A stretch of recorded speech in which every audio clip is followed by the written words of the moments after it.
Good morning. Here we are. It's Bible time. We're going to review our memory verse first. Are you ready? Matthew 7:7. Ask and it will be given to you. Seek and you will find. Knock and the door will be opened unto you. Today is the day you need to say your verse. Either send me a video or call me on the phone. If I don't hear from you, I will gladly call you. But I want you to see if you can say it for Mrs. Kraft, okay? It's an easy verse. 3 little parts to it. Remember, Matthew 7:7. Ask and it will be given to you. Seek and you will find. Remember, we're going to find things, okay? Knock and the door will be opened unto you. What are we going to find? What are we seeking? We're seeking God. We're finding that He is the one true way. And when we realize that, He opens that door and says, come in, child. He wants us to be His child. Do you remember our story? We were talking about Ringu. Ringu was a little boy from India. Do you remember when they went to the festival for the bullocks? He stepped on that thorn on his foot.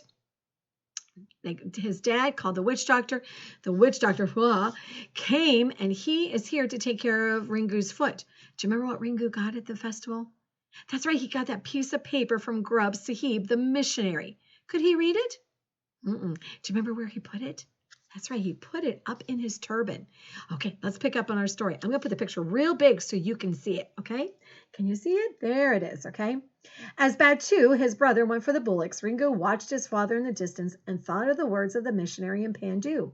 Remember, Pandu is the one who is playing the music. He unwound his turban and took out the paper from God. Because he was learning the letters of Hindi alphabet in school, he recognized some of them on the paper, but he couldn't read the sentences. Ringu scratched his head and wondered. Pandu had said, you are to worship the one true God and not idols. Why, terrible things would happen if they didn't please the evil spirits by obeying the witch doctor. How else would his foot get well? And would the bullocks do their work if no clay statues were made and no honor given to them? The thoughts made him tremble. He longed to know what that paper said. Batu brought the bullocks and Ringu pulled himself up. Oh, he caught his breath. His foot hurt more than ever. How could he race? Tears stung his eyes, but with new determination, he forced himself to walk without limping. They took the bullocks down to the river and washed them. Sharp jabs of pain shot up Ringu's leg. He let himself limp as they started back to the house. Oh, is your foot worse? Batu asked anxiously. Will you be able to run the race?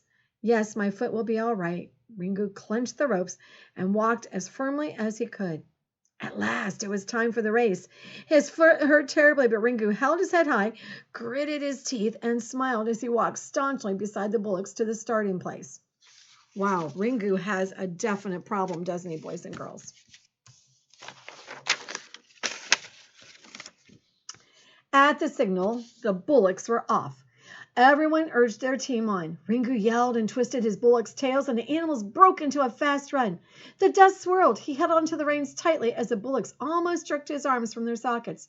He passed a few of the teams, then stumbled and started to fall. But the speed of the bullocks swept him onto his feet again. He gripped the reins tighter and shouted and hollered, half with pain and half with excitement. Finally, with a burst of speed, he pulled ahead of all the others and won the race. He won the race! Batu jumped up and down, and Ringu grinned widely as garlands of flowers were hung around the bullocks' necks. Even though the spirits hadn't made Ringu's foot better, he won. He looked toward his father and saw him smiling. Yes, his father was proud, very proud of him. Back at home, Ringu sat weakly on the rope bed on the front porch with the family around him.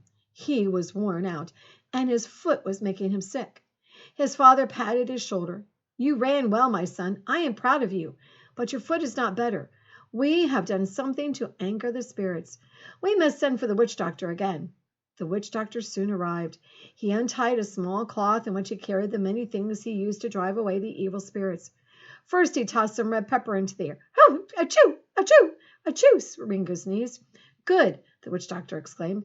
That will drive out the evil spirits.